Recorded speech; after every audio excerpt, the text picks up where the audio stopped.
Damian Hale avait bâti un empire, mais une nuit orageuse changea tout. Une rencontre fortuite avec une femme âgée révéla une vérité déchirante. Sa propre mère, abandonnée et oubliée. Alors que son passé entre en collision avec son avenir, Damian doit décider. Se battra-t-il pour sa fortune ou enfin pour sa famille? Avant de commencer l'histoire, dites-nous dans quel coin du monde vous nous regardez aujourd'hui. La pluie s'abattait contre les fenêtres du bureau de Damian Hale, situé au 50e étage de la Hale Tower. La foudre illuminait le ciel nocturne, éclairant son visage fatigué, tandis qu'il passait en revue les derniers détails de la fusion prévue pour le lendemain. À 45 ans, Damian avait bâti un empire qui s'étendait sur plusieurs continents. Ses cheveux noirs commençaient à grisonner aux tempes, mais ses yeux bleus perçants n'avaient rien perdu de leur intensité. « Monsieur Hale, j'ai préparé les contrats pour l'acquisition de Westbrook », dit Jessica, son assistante exécutive, en déposant un dossier sur son bureau. « Avez-vous besoin de quelque chose d'autre avant que je ne parte ?»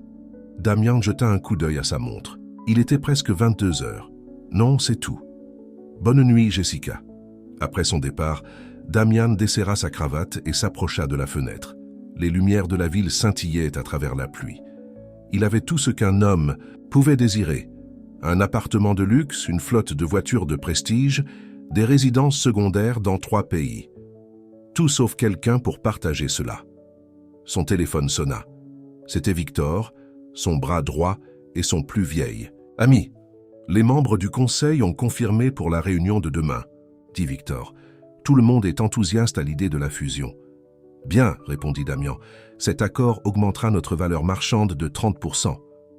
Tu rentres bientôt? Demanda Victor. Je termine juste quelques papiers. Après avoir raccroché, Damian rassembla ses affaires. Son chauffeur avait le soir libre, alors il descendit en ascenseur au parking où attendait sa Mercedes noire. La tempête s'était intensifiée au moment où Damian sortit dans la rue. Le vent fouettait la pluie contre son pare-brise, tandis qu'il traversait les rues presque désertes du centre-ville. À un feu rouge, il remarqua une femme âgée qui luttait avec un grand sac à l'arrêt de bus. Elle était voûtée, complètement trempée, sans parapluie. Damian ne lui aurait normalement pas accordé un second regard. Il n'était pas du genre à s'arrêter pour les étrangers.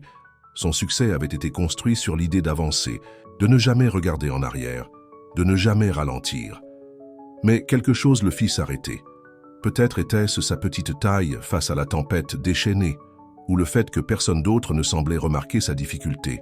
Le feu passa au vert, mais au lieu d'avancer, Damian se gara sur le côté.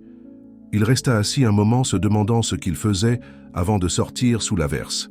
« Madame », appela-t-il